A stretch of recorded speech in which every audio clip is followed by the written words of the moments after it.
ঢাকার কাছে সাভারের আশুলিয়ার কাঠগড়া এলাকায় বাংলাদেশ কমার্স ব্যাংকে ডাকাতের গুলিতে মারা গেছেন 5 জন।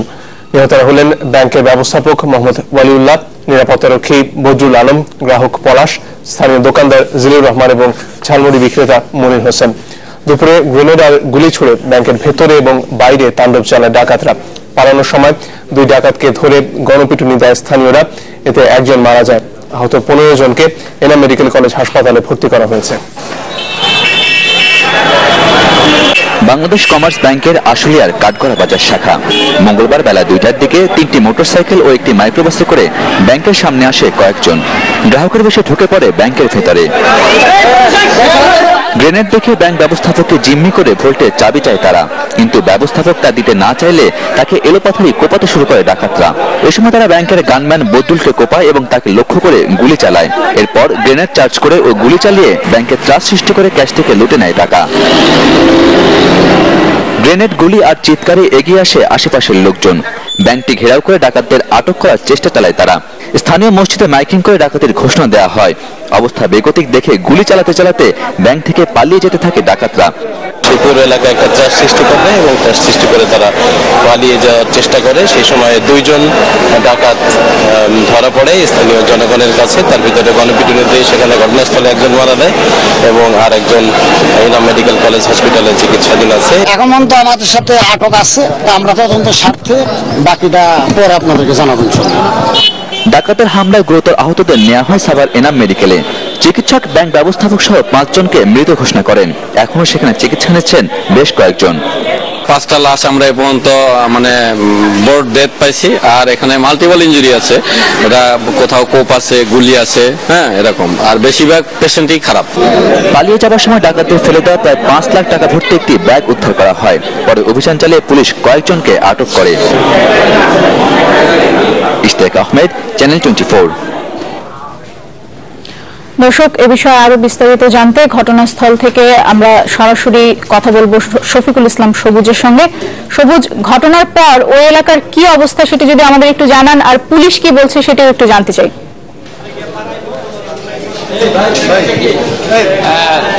ঘটনার পর অবস্থা হচ্ছে, দেখছেন যে এখন যে ব্যাংকে আজকে দুপুরের পরে যে দুর্ধর্ষ ডাকাতির ঘটনা ঘটেছিল কিংবা ঘটনার চেষ্টা করা হয়েছিল, তো সেখানে কিন্তু এখন আইন শৃঙ্খলা রক্ষাকারী বাহিনীর সদস্যরা ঘিরে রেখেছেন এবং ভিতরে সিআইডি এবং পুলিশ, র্যাবের ঊর্ধ্বতন কর্মকর্তা এবং গোয়েন্দা সংস্থার লোকজন রয়েছেন। এবং কিছুক্ষণ আগে পুলিশের পক্ষ থেকে আমাদের সঙ্গে এখানে ব্রিফ করা হয়েছে। তখন বলা হয়েছে যে ঘটনার যে আলামত এবং ঘটনার যে লক্ষণ সেগুলো দেখে তাদের কাছে মনে হচ্ছে যে এটা সাধারণ কোনো ডাকাত দল কিংবা সাধারণ কোনো চোরের গ্রুপ কিন্তু এই কাজটি করেনি। সংঘবদ্ধ এবং প্রশিক্ষিত দল তারা এই ঘটনাটি ঘটিয়েছেন। এবং আজকে কিন্তু এই ব্যাংকে দুপুরের দিকে ডাকাতের গুলিতে এবং স্থানীয় মানুষের গণপিটুনিতে মোট 6 জন মানুষ কিন্তু মারা গেছে এবং 15 জন এখন চিকিৎসাধীন অবস্থায় রয়েছে স্থানীয় এনাম মেডিকেল কলেজ হাসপাতালে। এবং চিকিৎসকদের পক্ষ থেকে বলা হয়েছে যে যাদের প্রত্যেকের অবস্থায় গুরুতর। এবং এই ব্যাংকের কিন্তু 2 জন কর্মকর্তা আজকে নিহত হয়েছেন। এবং ডাকাতরা যখন এখান থেকে পালিয়ে যাচ্ছিলেন তখন কিন্তু স্থানীয় জনগণ একজনকে ধরে ফেলেন এবং গণপিটুনিতে মারা গেছে। এবং ডাকাতরা পালিয়ে যাওয়ার সময় বোমার বিস্ফোরণ ঘটায় এবং সেই বোমার বিস্ফোরণে কিন্তু আরেকজন গ্রাহকের পা উড়ে গেছে এবং তাকে চিকিৎসাধীন অবস্থায় আমরা এনাম মেডিকেল কলেজে দেখে এসেছি। এবং এখন দেখছেন যে ঘটনাস্থল পুলিশ, র্যাবের সদস্যরা ঘিরে রেখেছে এবং পুরো এই ঘটনাকে কেন্দ্র করে কিন্তু সাভারের এই কাঠগড়া যে এই এলাকা কিন্তু এক ধরনের থমথমে পরিস্থিতি বিরাজ করছে। বিশেষ করে এটি একটি ব্যস্ততম এলাকা। এই ব্যস্ততম এলাকায় দিনে দুপুরে সবার চোখের সামনে কিভাবে বিশেষ করে ডাকাত দল এই সাহস পেল সেটা নিয়ে আসলে সবাই উদ্বিগ্ন এবং চিন্তিত। এবং র্যাবের পক্ষ থেকে এবং পুলিশের এখানে যারা কর্তাব্যক্তিরা এসেছেন বিশেষ করে তারা আমাদের নিশ্চিত করেছেন যে তারা তদন্ত করছেন এবং তদন্ত করার পরে হয়তো তারা এই ঘটনার সঙ্গে আসলে কারা কারা জড়িত এই পুরো বিষয়টা জানতে পারবেন। তো আমরা কিন্তু আস্তে আস্তে বেরিয়ে আসছি, কারণ সেখানে আমাদের গণমাধ্যম কর্মীদের অনেক ভিড় এবং সাধারণ মানুষজনের ভিড়, ব্যাংক কর্মকর্তাদের ভিড় নামছি। তো এই আমার সামনে একটি মসজিদ দেখতে পাচ্ছেন দোলাত। আজকে যখন এখানে ডাকাতির ঘটনা ঘটে তখন কোনো এক মাধ্যমে ব্যাংক থেকে ঠিক পাশেই কিন্তু মসজিদে খবর চলে আসে যে ব্যাংকে ডাকাত পড়েছে। পরে মসজিদ থেকে মাইকে ঘোষণা দেওয়া হয়। মাইকে ঘোষণা দেওয়ার পরে কিন্তু এলাকাবাসী রাস্তায় এই মসজিদের ঠিক আসলে একদম সামনাসামনি, তো লোকজন এখানে চলে আসে। পরে একজনকে তারা কিন্তু একদম হাতে নাতে ধরে তিনি গণপিটুনিতে মারা যান, এবং ডাকাতের গুলিতে তো আরো 5 জন মারা গেছে। তো সেই 5 জনের একজন হচ্ছে ব্যাংকের ম্যানেজার, আর একজন হচ্ছে এই ব্যাংকের নিরাপত্তা রক্ষী, আর 3 জন হচ্ছে এই ব্যাংকের গ্রাহক, যারা এই কর্মদিবসে ব্যাংকে তাদের ব্যাংকিং কার্যক্রম সারার জন্য এসেছিলেন। তো দর্শক, সাভারের আশুলিয়ার কাঠগড়া এলাকা থেকে ব্যাংক ডাকাতির ঘটনার বিস্তারিত জানাচ্ছিলেন আমাদের সহকর্মী শফিকুল ইসলাম সবুজ। আমরা এবার সিটি নির্বাচনের খবর জানব।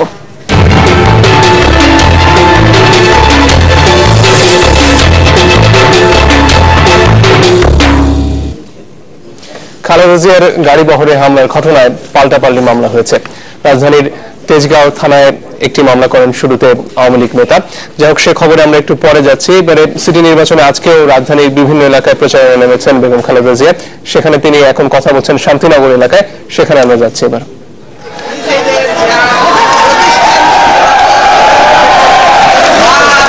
ছেলেমেয়েদের জীবনের নিরাপত্তা নিশ্চিত করুন এবং দেশের সমৃদ্ধি আসবে ইনশাআল্লাহ ঢাকা চিটাগংয়ে।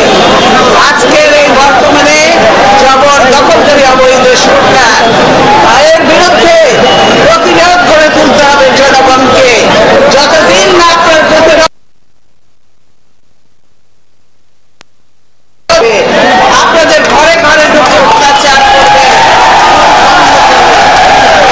চলতে পারে না।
রাজধানীর শান্তিনগর থেকে আপনারা দেখছিলেন বেগম খালেদা জিয়ার নির্বাচনী প্রচারণার ছবি। সরাসরি তিনি সেখানে ভোট চাচ্ছিলেন ঢাকা দক্ষিণের মেয়র পদপ্রার্থী মির্জা আব্বাসের পক্ষে। এর আগে যে খবরটি আপনাদের জানাচ্ছিলাম, খালেদা জিয়ার গাড়ি বহরে হামলার ঘটনায় পাল্টাপাল্টি মামলা হয়েছে। রাজধানীর তেজগাঁও থানায় গতরাতে প্রথম মামলাটি করেন স্থানীয় এক আওয়ামী লীগ নেতা, আর আজ বিএনপির পক্ষে মামলাটি করেন খালেদা জিয়ার নিরাপত্তার সমন্বয়ক। দুপক্ষেরই অভিযোগ প্রতিপক্ষই হামলা চালিয়েছে তাদের উপর। অনুসন্ধানে দেখা গেছে হামলার সময় স্থানীয় আওয়ামী লীগ, যুবলীগ আর ছাত্রলীগ নেতারা সেখানে ছিলেন। তবে আওয়ামী লীগ নেতাদের দাবি এই হামলা বিএনপির 2 অংশের বিরোধের জের। পুলিশ বলছে জড়িতদের চিহ্নিত করতে তদন্ত চলছে। জানাচ্ছেন রাশেদ নিজাম। ঢাকা উত্তর মেয়র প্রার্থী পাবি দাওয়াল ও 26 নম্বর ওয়ার্ড কাউন্সিলর প্রার্থী নবী সোলাইমানের নির্বাচনী প্রচারে বেগম খালেদা জিয়া। হঠাৎ করেই উত্তপ্ত পরিস্থিতি প্রচারণায় থাকা বিএনপি ও স্থানীয় আওয়ামী লীগ নেতাকর্মীদের মধ্যে। এ সময় সেখানে উপস্থিত ছিলেন 26 নম্বর ওয়ার্ড আওয়ামী লীগের সভাপতি জহিরুল হক জিল্লু। তার পাশেই কালো পতাকা হাতের ব্যক্তিটির নাম আল নাহিয়ান, যিনি 26 নম্বর ওয়ার্ড আওয়ামী লীগের নেতা। এছাড়াও দেখা মেলে সাবেক ওয়ার্ড সভাপতি ও বর্তমান মহানগর উত্তর ছাত্রলীগের সাংগঠনিক সম্পাদক মিজানুর রহমানের। হাত উঁচিয়ে নির্দেশ দিচ্ছিলেন তিনি। থানা ছাত্রলীগের 2 কার্যনির্বাহী সদস্য তুহিন ও আমিন ছিল সবচেয়ে নামলক্ষী। এছাড়াও গাড়ি ভাঙচুরে নেতৃত্ব দিতে দেখা গেছে আওয়ামী লীগের তেস্তুরি বাজার ইউনিটের সাংগঠনিক সম্পাদক সুমন আর শ্রমিক লীগের হাত কাটা কাশেম গ্রুপের নেতা শামসু সহ পলিটেকনিক ছাত্রলীগের সভাপতি জাকিরকে। যদিও নিজেদের নেতাকর্মীরা কেউ ভাঙচুরে জড়িত নয় বলে দাবি জহিরুল হক জিল্লুর। তাকে ঘটনার সময়ের ভিডিও ফুটেজ দেখানো হলে কাউকে চেনেন না বলেও জানান। বিএনপি চেয়ারপারসনের নিরাপত্তার দায়িত্বে থাকা সিএসএফ সদস্যদের মাধ্যমে আহত হয়েছেন বলেও দাবি এই নেতার। আমি দেখি নাই আওয়ামী লীগের কোন লোক এটা করছে এবং করতে যাবেই বা কেন, তাদের কোনো লাভ হইতে হবে তো। এটা ইকবাল পাটোয়ারিকে নমিনেশন না দেওয়ার কারণে তাদের যে গ্রুপিংটা হয়েছে, আপনারা সাংবাদিক, আপনারা এলাকায় খোঁজখবর নেন যে অনর্থকভাবে খালেদা জিয়ার এই সিএসএফ বাহিনী আমাদের উপর আক্রমণ করছে। আমাকে সহ প্রায় 20-15-16 জন আমরা আহত হয়েছি। আহত কয়েকজন আলরাজি হাসপাতালে চিকিৎসাধীন। এমন খবরে জহিরুল হক জিল্লুর বাসা থেকে মিনিট 5 ব্যবধানে সেখানে যাবার পথেই তুহিনের দেখা মেলে তাড়াহুড়োরত অবস্থায়। জানা গেল সোহরাওয়ার্দী হাসপাতালে নেওয়া হচ্ছে তাকে। বাক প্রতিবন্ধী তুহিন জিল্লু ভাইয়ের সাথে থাকে এমন তথ্য দিলেও ক্যামেরা দেখে ভড়কে গেলেন তার সাথে থাকা জাবেদ। না চিনি না আমি না কই বলি নাই। পরে খোঁজ নিয়ে জানা গেল হাসপাতাল কর্তৃপক্ষকে আনুষ্ঠানিকভাবে না বলেই হঠাৎ করেই কোনো ছাড়পত্র না নিয়ে চলে গেছে তুহিন। তারা চলে গেল কিন্তু ডিসচার্জ সার্টিফিকেট না নিয়ে তারা চলে গেল। ডিসচার্জ সার্টিফিকেট আমাদের এখানে লেখা হয়েছে, ওরা হয়তো পরবর্তীতে নিয়ে যাবে আর কি। এদিকে তেজগাঁও পুলিশের উপকমিশনার বিপ্লব সরকারের জোরালো বক্তব্য, ছাড় দেওয়া হবে না ব্যক্তি বা দল দেখে। এখানে কারো রাজনৈতিক পরিচয়টা কোনো মুখ্য বিষয় নয়। এখানে একটি ঘটনা ঘটেছে, এই ঘটনার একটি অভিযোগ দাখিল করা হয়েছে এবং অভিযোগের প্রেক্ষিতে একটি মামলা দায়ের করা হয়েছে। এখন এটা আমাদের পুলিশের কাজ হলো এটা সুষ্ঠু এবং নিরপেক্ষ তদন্ত করা, যেটাই আপনার প্রকৃত সত্য যেটা উঠবে সেটার উপর যথাযথ ব্যবস্থা গ্রহণ করা। সোমবার বিকেলে খালেদার গাড়িবহরে হামলার ঘটনায় গভীর রাতে তেজগাঁও থানায় সিএসএফ সদস্য সহ 100 অজ্ঞাত নেতাকর্মীর বিরুদ্ধে মামলা করেন 26 নম্বর ওয়ার্ড আওয়ামী লীগ সভাপতি জহিরুল হক জিল্লু। আর মঙ্গলবার সকালে খালেদা জিয়ার নিরাপত্তা সমন্বয়ক ফজলে ইলাহি আকবর ঘটনায় জড়িতদের খুঁজে বের করতে মামলা দায়ের করেন। রাশেদ নিজাম, চ্যানেল 24, ঢাকা। স্বরাষ্ট্র প্রতিমন্ত্রী আসাদুজ্জামান খান কামাল বলেছেন, খালেদা জিয়ার ব্যক্তিগত নিরাপত্তা বাহিনীর বাড়াবাড়ির কারণেই তারা হামলার শিকার হয়েছেন। দুপুরে সচিবালয়ে সাংবাদিকদের প্রশ্নের জবাবে একথা বলেন তিনি। এসে মনে করেন যে তিনি নিরাপদ নন, এই যদি আমাদেরকে বলেন আমরা অবশ্যই তার নিরাপত্তা ব্যবস্থা করব। তিনি যেখানেই যান সেই ক্ষেত্রে আমাদেরকে জানিয়ে যেতে হবে, পুলিশকে জানাতে হবে যে অমুকখানে যাচ্ছেন। হঠাৎ করে চলে গেলে আমাদের পুলিশ কিভাবে তাকে নিয়ে তাদের সিএসএফটা ওই ধরনের মারামারি হঠাৎ করেই এদের উপরে আক্রমণ করাটা ঠিক হয়। স্বরাষ্ট্র প্রতিমন্ত্রীর বক্তব্য শুনছিলেন। সিটি নির্বাচনে সেনা মোতায়েনের সিদ্ধান্ত নিয়েছে নির্বাচন কমিশন। বিকেলে সিদ্ধান্তের কথা জানান নির্বাচন কমিশনার মোহাম্মদ শাহনেওয়াজ। বলেন, আগামী 26 থেকে 29 এপ্রিল স্ট্রাইকিং ফোর্স হিসেবে কাজ করবে সেনাবাহিনী। ইসির এই সিদ্ধান্তে খুশি বিএনপি, তবে তাদের দাবি আগামী 7 দিন কাউকে যেন গ্রেফতার করা না হয়। তফসিল ঘোষণার পর থেকেই সিটি নির্বাচনে সুষ্ঠু পরিবেশ নেই বলে সেনা মোতায়েনের দাবি করে আসছে বিএনপি ও তাদের সমর্থিত প্রার্থীরা। যা খবর পেয়েছি, জানতে পেরেছি, শেষ পর্যন্ত নির্বাচন কমিশনও আস্থার পরিবেশ তৈরি করতে সেনা মোতায়েনের সিদ্ধান্ত নিল। তবে সেনা সদস্যরা কাজ করবেন রিজার্ভ ও স্ট্রাইকিং ফোর্স হিসেবে। নির্বাচনটা সুষ্ঠু, সুন্দর এবং গ্রহণযোগ্য এবং জনমনে যেন কোনো ভীতি না থাকে এবং ভোটাররা যাতে সুন্দরভাবে নির্বিঘ্নে এবং নিশ্চিন্তে ভোট দিতে পারে, সেই জন্য আমরা 26 তারিখ থেকে 29 তারিখ পর্যন্ত আমরা সেনাবাহিনীকে ব্যবহার করব বলে আমরা নীতিগতভাবে সিদ্ধান্ত নিয়ে। এই ঘোষণার পরপরই প্রধান নির্বাচন কমিশনারের সাথে দেখা করে বিএনপির একটি প্রতিনিধি দল। সাধুবাদ জানান সেনা মোতায়েনের সিদ্ধান্তকে। ওনারা মোতায়েন করেছেন তাতে আমরা খুশি হয়েছি, কিন্তু শুধু টহল দেওয়ার জন্য যদি করা হয় সেনাবাহিনীকে, তাতে খুব কাজে আসবে বলে আমরা মনে করি। মওদুদ আরও জানান, সুষ্ঠু নির্বাচনের জন্য কমিশনের কাছে 12 দফা দাবি তুলে ধরেছেন তারা। যদি কারোর বিরুদ্ধে কোনো মামলাও থাকে, এই এতদিন যখন অপেক্ষা করেছেন, আর এই 7টা দিন যাতে কোনো নেতা কর্মী বা কোনো নির্বাচনে যারা নিয়োজিত আছেন, যারা নির্বাচনে প্রচারে নিয়োজিত আছে, আমাদের যারা প্রার্থী আছেন, পুলিশ যেন আর কোনো হয়রানি না করে। 7টা দিন যাতে শান্তিতে নির্বাচন করার জন্য পুলিশ যাতে সহযোগিতা করেন। কোনো অবস্থাতেই বিএনপি নির্বাচন থেকে সরে যাবে না বলেও জানান তিনি। পরিবেশ নাই, কিন্তু তারপরেও আমরা নির্বাচনে আছি এবং থাকবো। GM Mustafizul Alam, channel 24, Dhaka. ঢাকা উত্তরের আওয়ামী লীগ সমর্থিত মেয়র প্রার্থী আনিসুল হক বলেছেন, খালেদা জিয়ার গাড়ি বহরে হামলা ন্যাক্কারজনক, সুষ্ঠু তদন্তের মাধ্যমে দোষীদের বিচার দাবি করেছেন তিনি। বিপরীতে ঢাকা দক্ষিণের মেয়র প্রার্থী সাইদ খোকন বিষয়টিকে দেখছেন বিক্ষুব্ধ জনতার রোষ হিসেবে। তিনি বলেন, খালেদার হাত সাধারণ মানুষের রক্তে রঞ্জিত, তাই হামলার দায় তাকেই নিতে হবে। ঢাকা উত্তরে বিএনপি সমর্থিত প্রার্থীর পক্ষে ভোট চাইতে গিয়ে হামলার শিকার দলের চেয়ারপারসন বেগম খালেদা জিয়ার গাড়িবহর, নিরাপত্তা রক্ষী সহ আহত বেশ কয়েকজন, যার আঁচ লেগেছে নির্বাচনী প্রচারণায়। ঢাকার দক্ষিণ সিটিতে আওয়ামী লীগ সমর্থিত মেয়র প্রার্থী সাইদ খোকন জনসংযোগ করেন আজিমপুর এলাকার 4টি ওয়ার্ডে। ভোট চান নিজের পক্ষে। গণমাধ্যম কর্মীদের প্রশ্নের জবাবে বলেন, সাধারণ মানুষের রক্তে লাল খালেদা জিয়া ও তার পরিবারের হাত, তাই হামলার দায়ভারও নিতে হবে জিয়া পরিবারকেই।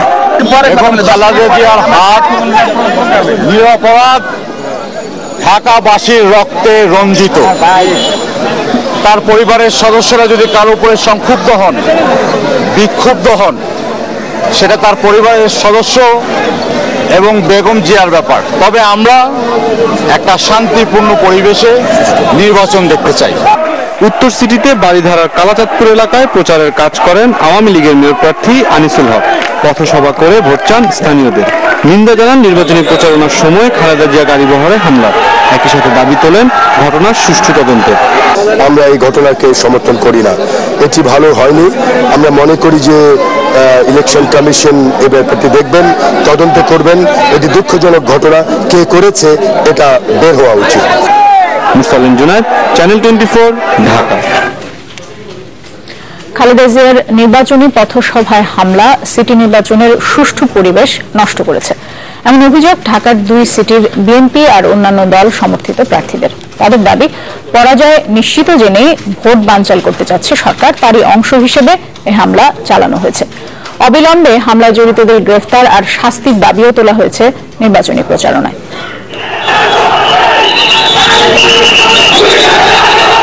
আনুষ্ঠানিক প্রচারণার 11তম দিনে দল সমর্থিত প্রার্থীদের পক্ষে নির্বাচনী প্রচারে নামেন বিএনপি চেয়ারপারসন বেগম খালেদা জিয়া। 12তম দিনে রাজধানীর উত্তরা এলাকায় তাকে কালো পতাকা দেখায় ছাত্রলীগ, যুবলীগ। আর এর পরদিন কারওয়ান বাজার এলাকায় হামলা চালানো হয় তার গাড়িবহরে। মঙ্গলবার প্রচারণায় নেমে ওই হামলার ঘটনায় ক্ষোভ জানান ডিসিসি 2 অংশের বিএনপি সমর্থিত প্রার্থীরা। সকালে নাজিমুদ্দিন রোড ও হোসনি দালান এলাকায় প্রচারণা চালান ঢাকা দক্ষিণের বিএনপি সমর্থিত প্রার্থী মির্জা আব্বাসের স্ত্রী আফরোজা আব্বাস। তার অভিযোগ, বিএনপি প্রার্থীদের জনপ্রিয়তায় ভয় পেয়ে সরকার এই হামলা চালিয়েছে।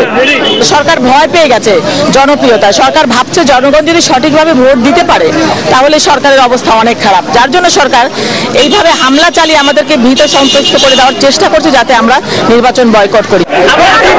ওদিকে মিরপুর এলাকা থেকে প্রচারণা শুরু করেন উত্তরের বিএনপি সমর্থিত প্রার্থী তাবিত আওয়াল।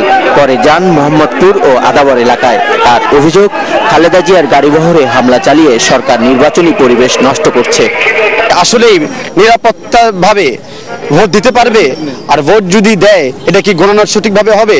তাই ওই কনফিডেন্স আনার জন্য সেনাবাহিনী অত্যন্ত জরুরিভাবে দরকার এবং ম্যাজিস্ট্রেট পাওয়ার নিয়ে দরকার। হামলার ঘটনায় ক্ষোভ জানিয়েছেন অন্যান্য দল সমর্থিত প্রার্থীরাও।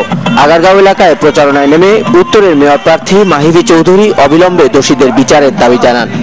সরকার যদি আজকে 24 ঘন্টার মধ্যে দোষী ব্যক্তিদেরকে গ্রেপ্তার না করে, বিচার না করে, তাহলে আমাদেরকে সন্দেহ করতেই হবে এই ঘটনার সাথে সরকার জড়িত আছে কিনা। দ্বিতীয়ত হচ্ছে গিয়ে, আমরা কালকে গোল চিহ্নিত আজকে পত্রিকায় চেহারার ছবি দেখেছি যারা আনিসুল হক সাহেবের পিছিয়ে দাঁড়িয়ে আছেন। প্রার্থীরা নির্বাচনের সুষ্ঠু পরিবেশ নিশ্চিত করতে নির্বাচন কমিশনকে আরো তৎপর হওয়ার আহ্বান জানান। আহসান হিমেল, চ্যানেল 24, ঢাকা। অন্য প্রসঙ্গ, এশিয়া আফ্রিকা সম্মেলনে যোগ দিতে 3 দিনের রাষ্ট্রীয় সফরে ইন্দোনেশিয়ায় পৌঁছেছেন প্রধানমন্ত্রী শেখ হাসিনা। সকাল 10টায় প্রধানমন্ত্রীকে নিয়ে শাহজালাল আন্তর্জাতিক বিমানবন্দর ছাড়ে বিমানের একটি বিশেষ ফ্লাইট। এর আগে মন্ত্রিপরিষদের সদস্য সহ রাষ্ট্রের ঊর্ধ্বতন কর্মকর্তারা বিমানবন্দরে তাকে বিদায় জানান। ইন্দোনেশিয়ার রাজধানী জাকার্তায় 19 এপ্রিল থেকে শুরু হওয়া সম্মেলনে এশিয়া আর আফ্রিকার 34টি দেশের সরকার প্রধান সহ 77টি দেশের প্রতিনিধিরা অংশ নিচ্ছেন। জাতিসংঘ, আরব লীগ এবং আফ্রিকান ইউনিয়ন সহ 6টি আন্তর্জাতিক সংগঠনও অংশ নিচ্ছে এতে। এশিয়া আফ্রিকা সম্মেলনের প্রথম সভাটি 1955 সালে ইন্দোনেশিয়াতে অনুষ্ঠিত হয়েছিল। 7 বছর পূর্তির সময় আবারও তারা এর আয়োজক দেশ। আগামী 24 এপ্রিল পর্যন্ত চলবে এই সম্মেলন। ফেনে গণধর্ষণ, নির্যাতন, তারপর হত্যা। জন্মান্ধ মা আর শিশু কন্যাকে নিয়ে চিকিৎসার পাশাপাশি আজমির শরীফ দেখতে ভারতে গিয়ে এমন করুণ পরিণতি হল খুলনার নারী নার্গিসের। আর ঘটনার 1.5 মাস পর সোমবার তার মরদেহ ফেরত দেয় ভারতীয় পুলিশ। এ ঘটনায় শোকে বাকরুদ্ধ নিহতের পরিবার। দাবি করেছেন সুষ্ঠু বিচার আর ক্ষতিপূরণ। নিজের চিকিৎসা এবং আজমির শরীফ দেখতে 9 মার্চ ভারতে যান নার্গিস বেগম। সাথে ছিলেন জন্মান্ধ মা ও শিশুকন্যা।